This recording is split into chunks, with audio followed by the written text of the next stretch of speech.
Are you struggling to win games in FM23? You're in terrible form, your job's on the line, you feel like your team isn't performing the way that they should be? Well, in this video, I'll be giving you a bunch of tips to try and rectify that. Tips that will hopefully get your team winning again. And from there, hopefully you can push on to have some success with your club. So let's run the intro and get right into it.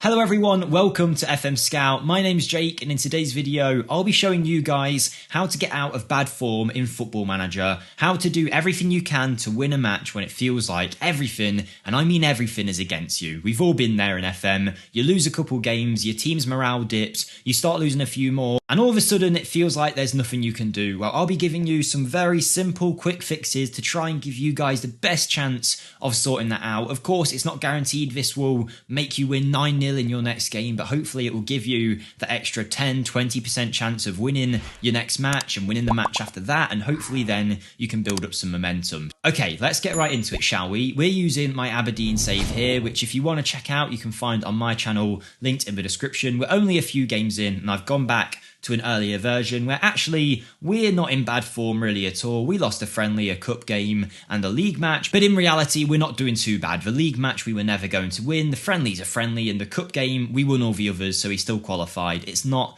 the end of the world. But let's imagine this is your save and this St Mirren match was a loss, the Motherwell match was a loss, and you feel like everything is going wrong. You've got losses on the bounce, in turn that's going to affect your players' morale and therefore give you less of a chance of winning, and it just spirals and spirals and spirals until it feels like there's no hope left. You go to your club vision screen, you see an F rating, and you're sacked the next day. We all want to avoid that, and I'll show you some ways you can try and get around it. Now, the obvious thing that might be affecting you winning, it sounds simple, it will be your tactics and your players. Now, if your players just aren't up to the level of the league, maybe you got a non-league club promoted 4 times, you find yourself in League 1 or the Championship and the squad isn't quite there. In that situation, sometimes there's not too much you can do about that. You'll have to adjust your tactic accordingly, but there's a good chance sometimes your players aren't good enough. But in other occasions, you're very aware that your team is fine, should be winning matches, and they aren't. Well, then it might be time to start looking at your tactic to see what you're doing wrong.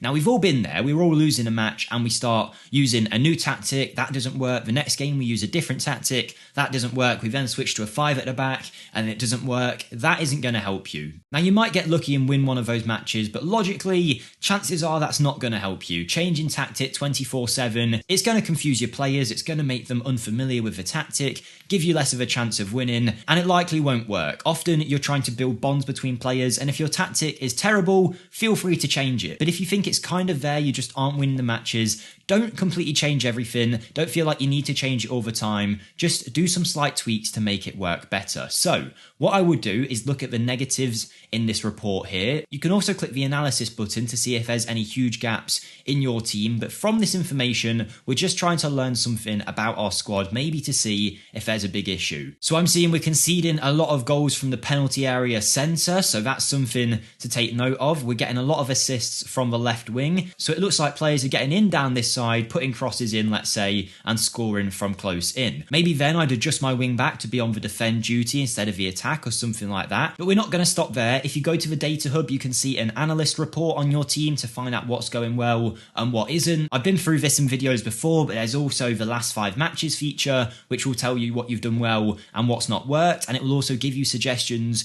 to improve your team's tactic. That is always a good idea if you trust your analysts. It suggests that we should try a low block in our tactic to try and improve things. You could always give that a go. Don't just blindly judge it, of course. Check if it will work for you. Give it a go and see if it will improve your team. Basically, don't feel like you need to chop and change tactics every 5 games. Look at what's working, look at what isn't, and adjust accordingly. Rome wasn't built in a day. Your players aren't going to adjust to a tactic quick enough. You want to give your players time to make bonds between each player in terms of their positioning. You also want them to gain familiarity, and changing your tactic constantly won't help with this. So that's the first thing. You want to make sure you're analysing your tactic, which I imagine if you are losing, you might have already done. But there is some extra steps you can do to improve the way that your team is playing. Now, this is all down to the dynamics. I mention it all the time how important dynamics is. People think I'm joking when I say I consider dynamics as important as your squad and your tactic. If your team's dynamics are rubbish, if you've got unhappy players, it will lead to poor performances and losses. And obviously when you're in a bad run of form, that's multiplied massively, because every time you lose a game, your players' morale is dropping lower and lower. You lose another one, it spirals out of control, and before you know it, you're in an unrecoverable position. If you're on a losing streak and you feel like your next game might potentially be winnable, it might be a good idea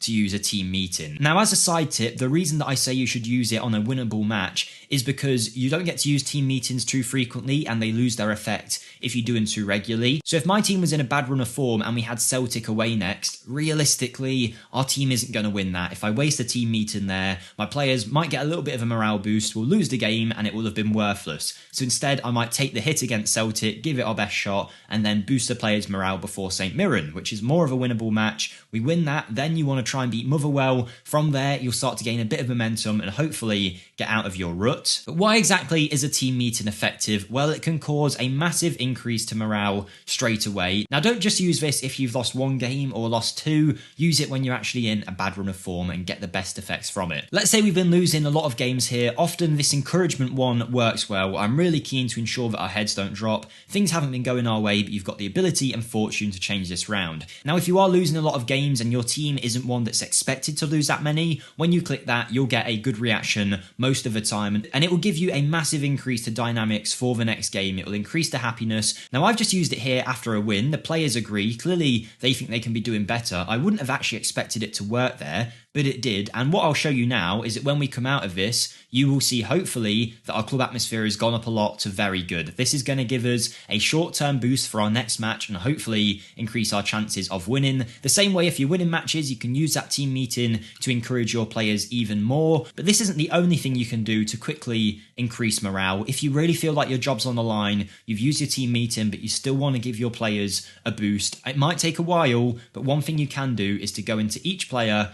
and praise them, praise their conduct. You don't have to praise their performances, you don't have to praise training. They might have been bad in game, they might have been bad in training. Those things, if you praise them, it's not going to work. Instead, unless you have an idiot who's not turning up to training or something like that, praising their conduct will likely have no effect or a positive effect. I've never actually seen it have a negative. You might get that on one-off occasions. Now, before a game that you really need to win, you're going to want to do this to your starting 11, maybe even your subs as well. And what you're looking for is just a slight change in their morale, because that can give you that extra 5% chance of winning the match. So let's say you're going to discuss praise player, praise conduct. Christian Ramirez here, he's actually been a bit of an idiot. He won't leave unless I give him a payoff. But either way, it doesn't matter, because if I say this to him, you will see his morale's gone to an arrow pointing this way to an arrow pointing slightly higher. Now, that might not seem like much, but if you do that with every player in your team and 6 or 7 of them have a slightly positive effect, it is giving you an increase in the next game. It's going to increase the way they play, increase their performance, and give you the extra percentage chance of winning. And that's all we're trying to do here. Just give you those extra little margins to try and win games. Now, you can go round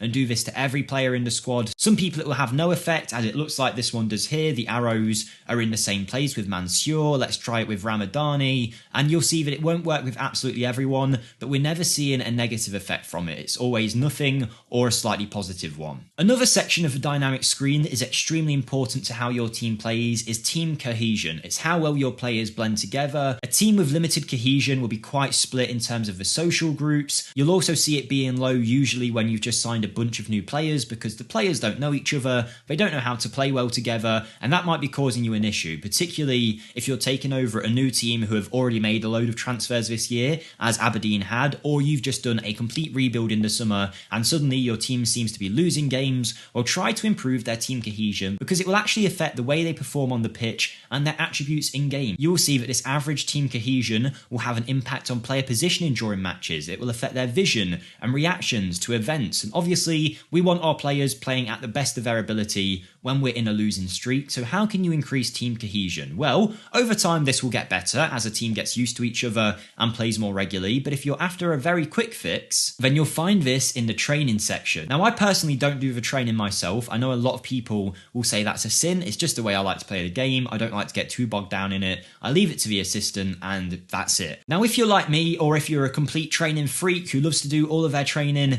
this still works either way. What you want to do is head over to an empty slot, let's say on a Wednesday, when instead of resting after training, we're going to make the team do this. So if you go to extracurricular and team bonding, it will send the team on a team bonding activity, whether they're going to the cinema to watch a new Avatar film, or they're going out for a meal at Pizza Hut, whatever it might be, we're not bothered. All we need to know is that it has a chance of increasing their happiness, their team cohesion, it will improve their teamwork attributes and also the teamwork for the coming game. So if we do that, I'd say do it once a week, and like I say, if you're like me and you don't want to do the whole training, you can click the left option that says you're only responsible for this individual change, and therefore your assistant manager will carry it on from there. But hopefully, if you add a few of these in, your team cohesion will start to go up over time. But realistically, you want to be doing this ahead of when you have a bad run of form to try and avoid it, but it's always worth adding in if you are struggling. The closer your team is together, the more they'll play for each other. Once the tactic's right and the atmosphere is good at the club,